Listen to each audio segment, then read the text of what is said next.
আমরা তোমাদের রাস্তায় ফুল ছিটিয়ে দেব রাজনীতি করার জন্য, কিন্তু অপকর্ম করার জন্য কোনো কাজ যদি করো তার জবাব আমরা দিতে পারি ইনশাআল্লাহ।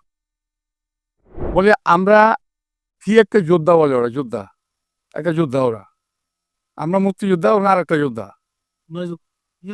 ভাই আমরা তো মুক্তিযুদ্ধকে দেশ স্বাধীন করেছি, তোমরা কি স্বাধীন করেছো?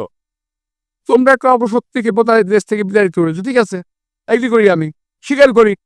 কিন্তু আমরাও আমাদের বয়সে এক সময় এরশাদের মতো, হাসিনার মতো স্বৈরাচারের পতন কিন্তু আমরা ঘটিয়েছি।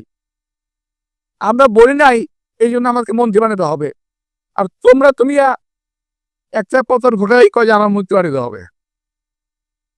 আমরা মুক্তিযুদ্ধের পর যা যা কাজে ফেরত গিয়েছিলাম, আমরা কি বলি নাই আমাদের মন্ত্রী বানাতে হবে?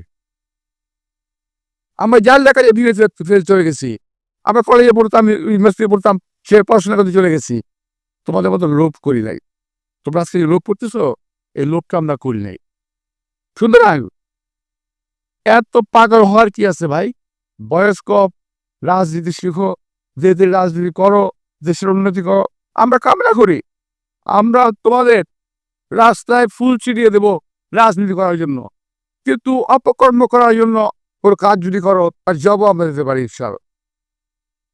ভাইরা, এই কথাটা আমার বলা ঠিক হয় নাই। আমি নির্বাচনে নেমেছি, কিন্তু আমি পারছি না, আমার ধৈর্য হচ্ছে না। ওরা যেভাবে অপপ্রচার চালাচ্ছে বিএনপির বিরুদ্ধে, আমাদের বিরুদ্ধে, আমি সহ্য করতে পারছি না।